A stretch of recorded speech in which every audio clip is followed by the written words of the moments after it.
అమ్మా 100 ఎకరాల ఆశావినని చెప్పినందుకు 30-70 అనే పిల్లని పరిచయం చేసి పెద్ద శిక్ష చేసావు తల్లి. తప్పైపోయిందమ్మా, క్షమించే తల్లి. ఈసారి అలా చేయను. మంచి పిల్లనిచ్చి పెళ్లి చేయమ్మా. అలాగేనా?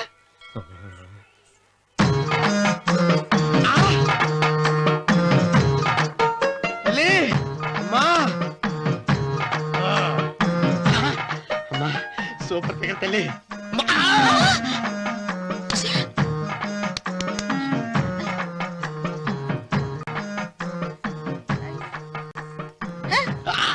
నాకింకా పెళ్లి కాలేదు తల్లి.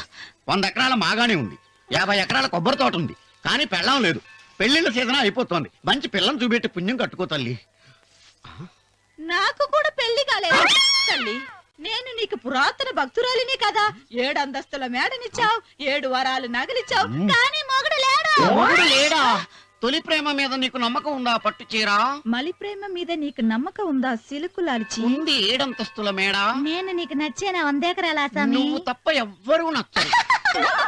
వచ్చే మంగళవారం నా ఇంటికి ఒకసారి రండి, నన్ను చూసుకోడానికి.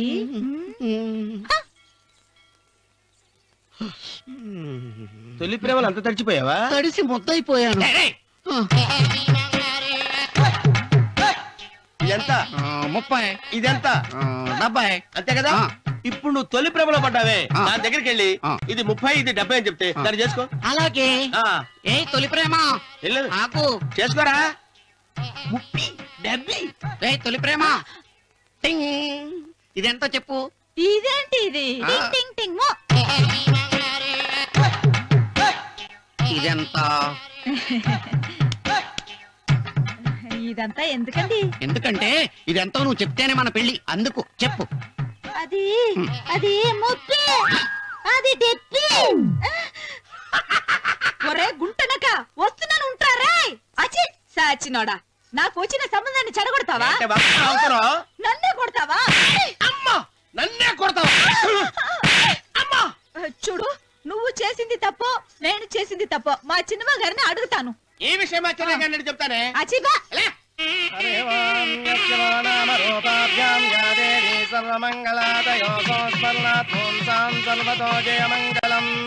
శ్రీమంగళ గౌరీ దేవతాయై నమః. అమ్మా తమ రెండో కోడను కూడా తీసుకొచ్చి కూర్చోబెట్టండి.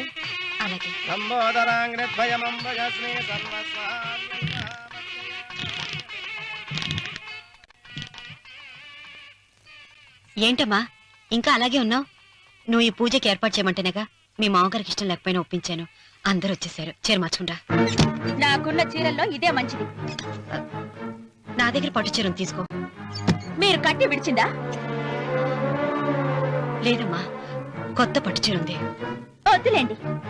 పోనీ నగలైనా పెట్టుకోమా. మీరు పెట్టుకోక మిగిలినవా? కాదమ్మా, నా దగ్గర 7 వారాల నగలున్నాయి. దేవుళ్ళకు కావాల్సింది చీరలు నగలు కాదు, భక్తి. వస్తున్నాను, పదండి.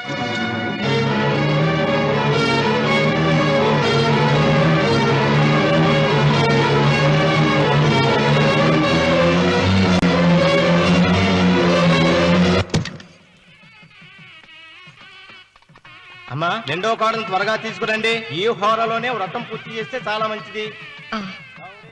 రఘు ఇట్రా. ఏంటమ్మా? వెళ్ళి సులోచన త్వరగా తీసురా. అలాగే.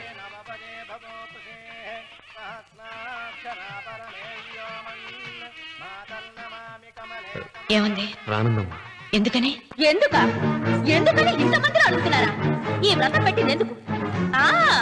నా పెద్ద కోడలు కోటీశ్వరరాలు, అందుకే 25,000 రూపాయల పట్టు చీర కట్టుకుని 10 లక్షల రూపాయల బంగారం ఒంటి మీద వేసుకుందని గొప్పగా చూపించి నా రెండో కోడలు ఏమీ లేదన్న నమ్మకానికి కదా. మాట్లాడక. అమ్మా నీ కొత్త పట్టు చీర నగలు తనకి ఇవ్వమ్మా. ఇస్తానన్నాను రా, తానే వద్దండి. అయ్యో అయ్యో అయ్యో, ఎంత అబద్ధం! ఇస్తానన్నారా? మీరు ఇస్తానన్నారా? చూసారా చూసారా ఎంత అబద్ధం ఆడుతున్నారు? నీ మొహానికి ఈ నేత చీర వస్తున్నాడు చాలే అనలేదు. నాగసులోచన, మీరు అలా అన్నారని ఈ ఇంటి మూలంగా చచ్చిపోయిన మా నాన్న మీద ఒట్టేసి చెప్తున్నారు. మీరు మీ ఆయన మీద ఒట్టేసి చెప్పండి. నేను మా ఆయన మీద ఒట్టేసి చెప్తున్నా. ముత్తైదువులను పిలిపించింది పసుపు కుంకుమలు గాజులు ఇచ్చి పంపటానికి గాని, ఈ ఇంటి 4 గోడల మధ్య జరిగిన దానికి సాక్ష్యాలు రుజువులు ఇప్పించి పంపటానికి కాదు. నాగసులోచన, ఈ ఇంటికి 2 సింహద్వారాలున్నాయి. దేవుడిని ప్రేమించే వాళ్లకు ఒక గుమ్మం, దేవుడిని ద్వేషించే వాళ్లకు రెండో గుమ్మం. నీ ఇష్టం వచ్చిన గుమ్మం వైపు నువ్వు వెళ్ళవచ్చు.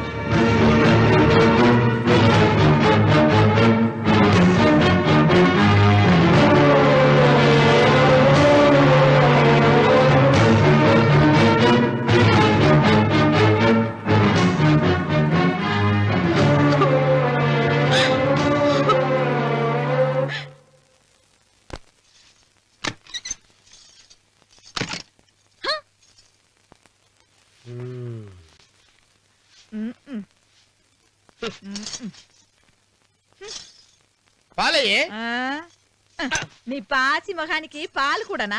సగం నేను తాగి సగం పిల్లికి పెట్టా. ఇందులో కలుపుకోపోయావా? తేడా విరగడేది. అసలు నిన్ను అనుకుని ప్రయత్నం లేదే. నిన్ను నాకు కట్టబెట్టిన మా చెన్నయ్య గారిని అనాలి. నేను కూడా మా చిన్నమ్మ గారు బలవంతం చేస్తేనే నిన్నే చేసుకున్నాడు రా చచ్చినోడా. అయ్యో ఎంత పోసు కొట్టావయ్యా. 100 ఎకరాలు ఎగసాయి అన్నావు. నువ్వు సర్ది కూడా అన్నప్పుడే నేను తెలుసుకోవాల్సింది. నీ కాడగానా? నువ్వు తక్కువ చేసావా? 30, 70 అన్నప్పుడు నేను అర్థం చేసుకోవాల్సిందే. పట్టు చీర కట్టి మీ అమ్మాయి గారు నగలని దిగేసి సిగ్గుపడుతూ వచ్చి ఇలా కూర్చున్నావే. అసలు నీ దగ్గర ఏం ఆస్తుందని నేను చూసి ఎందుకు అరుస్తున్నావు? అమ్మో అన్నవరం తగ్గు అన్నవరం తగ్గు అయ్యా అయ్యా అయ్యా అయ్యా అయ్యా అయ్యా అయ్యా అయ్యా అయ్యా అయ్యా అయ్యా అయ్యా అయ్యా అయ్యా అయ్యా అయ్యా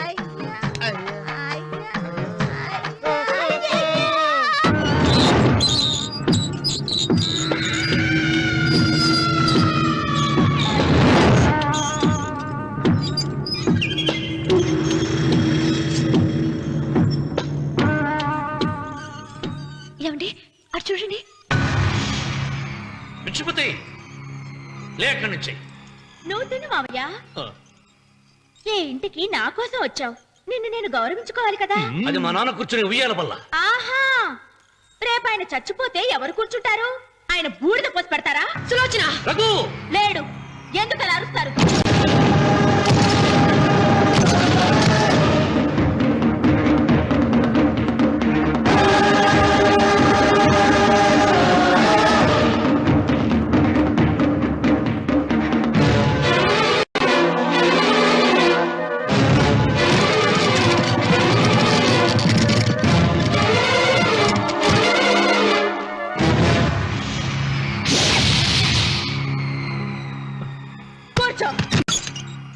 నువ్వు ఈ ఉయ్యాల బల్ల మించి లేచావంటే నన్ను చంపుకు తిన్నట్టే. అన్వర్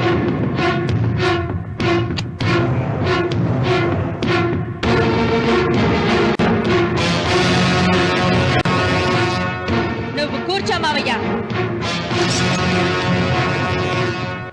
సులోచన, బుద్ధి లేకుండా ప్రవర్తించకు. వేప చెట్టుకు పాలు పోసి పెంచినా అది చేదుగానే ఉంటుంది, కానీ తీయగా మారదని ఆయన ఎన్నిసార్లు చెప్పినా ఆయన మాట వినకుండా నీ అడుగులకు మడుగులెత్తాను. ఆయన ఎవరనుకుంటున్నావు? ఈ ఇంటికి పెద్ద. దేనిలో పెద్దండి? హత్యలు చేయడంలోనా? పక్కవాడ పొలాలు ఆక్రమించుకోవడంలోనా? వీధిలోకి వెళ్లి పసిబిడ్డని అడిగినా చెప్తాడు ఆయన ఎంతటి నీచుడో హంతకుడోనని.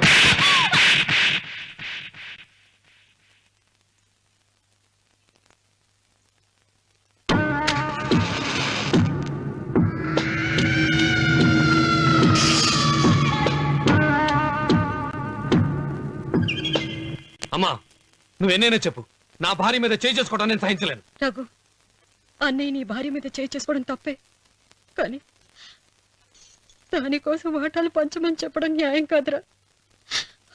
నాన్న అన్నయ్యని కూడా తన వాటా తీసుకుని వెళ్ళిపోమంటున్నారు. కావాలంటే నేను నీ భార్య కాళ్ళు పట్టుకుని క్షమాపణ చెప్తాను. అమ్మమ్మమ్మమ్మమ్మమ్మమ్మమ్మమ్మ, నేను 100 సార్లు మీ కాళ్ళు పట్టుకుంటాను. మా బతికేదో మమ్మల్ని బతకనివ్వండి. ఏంటి నించున్నారు? రండి, అక్కడ ఎదురు చూస్తున్నారు. చేసిందంతా చేసి కాళ్ళు పట్టుకుంటుందట మా అతను. నీ కన్నీళ్లకు రాళ్లు కరుగుతాయి గాని కన్నవాళ్లు కరగరు సీత. సీత, వాళ్ళు చిన్నపిల్లలుగా ఉండేటప్పుడు ఎంత సంతోషంగా ఉండేవాళ్ళం. వాళ్ళు పెరుగుతుంటే ఆ సంతోషం తరిగిపోతూ ఉంటుంది. వాళ్ళు మన భుజం దాటి పెరిగాక ఇక గడప దాటి ఎప్పుడు వెళ్ళిపోతారా అని ఎదురు చూడటమే మన పని. బాధపడకు.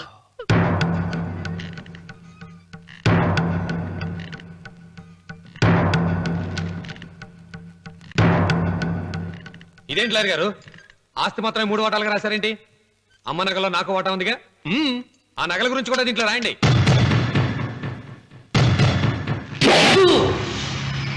అది మీ తాత పిత్రార్జితం కాదు, నా స్వార్జితం కాదు. నా భార్య స్త్రీధనం. అందులో వాటా ఎవరికి రాదు లేదు. ఓహో, అమ్మ గదిలోకి వచ్చి ఏడిస్తే నా మీద ప్రేమ అనుకున్నాను. నగలివ్వాలని ఏడుపా. ఈ ఏడుపేదో నన్ను కనక ముందు ఏడవాలి.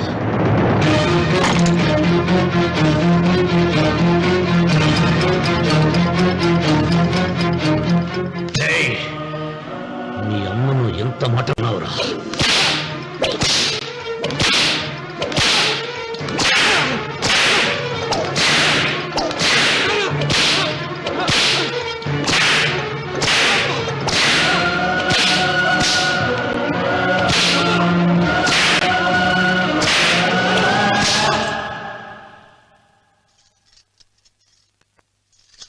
మీరేం పెద్ద మనిషి అండి? పెళ్ళైన కొడుకుని కొడతారా? ఆస్తి ఇవ్వడం ఇష్టం లేకపోతే ఇష్టం లేదు అని చెప్పండి. కూలి చేసుకుని బతుకుతాం, లేదా ఆలయం ముందు అడుక్కు తిని బతుకుతాం. ఇప్పుడు ఆయన మీ కొడుకు కాదు, నా మొగుడు. నా మొగుడిని కొట్టే హక్కు మీకు లేదు.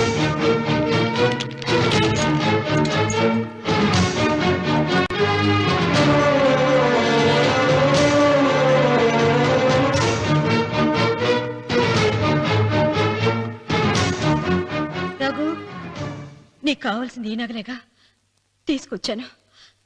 తీసుకోరా. వద్దమ్మా, వద్దు. కాదన్నయ్య. వద్దమ్మా, నా మాట విను. ఒక తల్లి కడుపున పుట్టకపోయినా నన్ను అన్నయ్య అని పిలిచావు. నా ఇల్లు నీకు పుట్టిల్లమ్మా. ఆడపడుచు బతికుండగా పుట్టిన నగలు పంచడం శుభం కాదమ్మా, శుభం కాదు. రే రఘు, ఆ నగలి బదులుగా నా పొలం, నా ఇంట్లో బంగారంతో నీకు ఇచ్చేస్తాను. తీసుకెళ్ళిపోరా. అలాగే లాయర్ గారు, అవి కూడా రాయండి.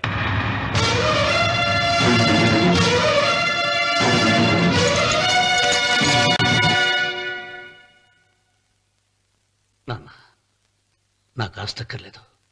నేను మీతోనే ఉంటాను. మరదల్ని కొట్టే సంస్కారం ఉన్న కొడుకుని ఇంట్లో ఉంచుకునే సంస్కారం నాకు లేదు. వెళ్ళిపో.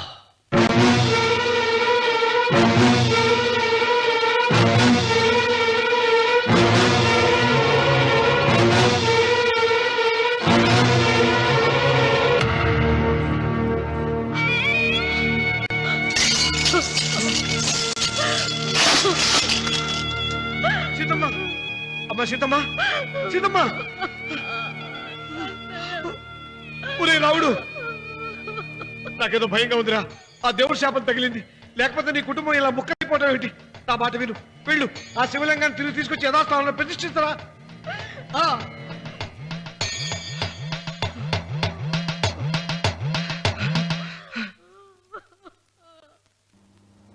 ఇదేమిట్రా రావుడు, శివలింగాన్ని తీసుకొస్తానని బయలుదేరి ఆలయం దగ్గర తీసుకొచ్చావేంటి?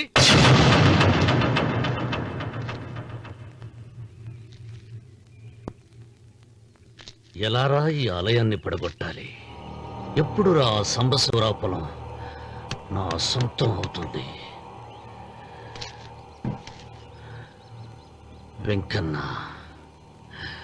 నా పట్టుదల కోసం నేను ధరించిన ఈ నల్ల చొక్కా ఎప్పుడు రా మార్చేది? ప్రతీకారం కోసం ప్రమాణం చేసి వేసుకున్న నా తండ్రి మొలతాడు ఎప్పుడు రా నా మెడ నుంచి ఊడిపడుతుంది? వెంకన్న, చెప్పరా, ఆ ఆలయాన్ని పడగొట్టి ఉపాయం చెప్పు. ఇంత జరిగినా కూడా నీ అహంకారం తగలేదురా? నారు పొయ్యకుండా నీరు పెట్టకుండా ఈ ప్రపంచంలో పెరిగేది ఒక్కటే, అహంకారం. అది నా సొంతం.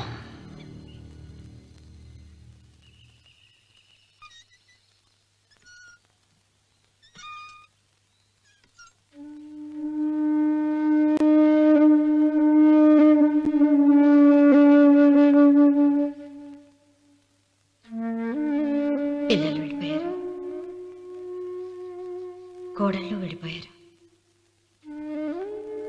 వచ్చే రాఖీ పండుగ నాటికి ఇది కట్టడానికి నేను కూడా ఉండకుండా వెళ్ళిపోతానేమో. చిచ్చా, అవే మాటలమ్మా. నువ్వు నిండు 100 ఏళ్లు బతకాలమ్మా. 15 రోజులు కూడా పిల్లలు లేకుండా బతకలేకపోతున్నదని నూరేళ్ళు ఎలా బ్రతకలన్నయ్య.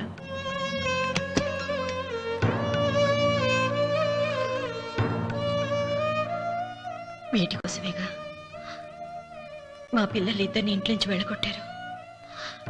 నేను చనిపోయాక మా ఇద్దరు కోడలికి సమానంగా పంచిపెట్టమని చెప్పు. ఇప్పుడు ఎందుకమ్మా అదంతా? అసలే నీ ఆరోగ్యం బాగలేదు. నన్నెప్పుడు నిండు ముత్తైదుగా చూడాలనేది ఆయన కోరిక.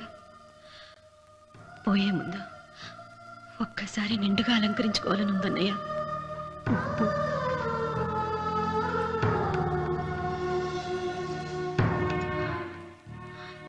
ఈ అన్నయ్య లేకపోతే నా ఈ కోరిక తీరేది కాదు. నీ చేతులతో అలంకరించన్నయ్య.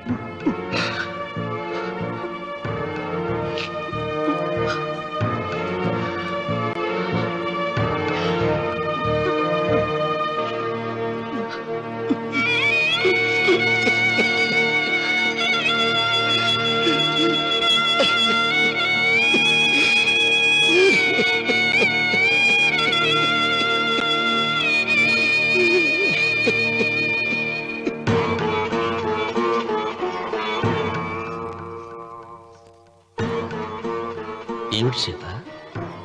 వడ్డానం పట్టట్లేదా? సరిగ్గా పెట్టండి. పేరంటానిక? భర్త ముందు అలంకరించుకుని కూర్చోవడం కంటే ఆడదానికి వేరే పేరంటే ఉంటుంది చెప్పండి. ఏమండి, మీరు ఉత్తమ జాతి స్త్రీ రెండో కోరిక కోరదు అన్నారు. అందుకే మిమ్మల్ని అడగలేకపోయాను.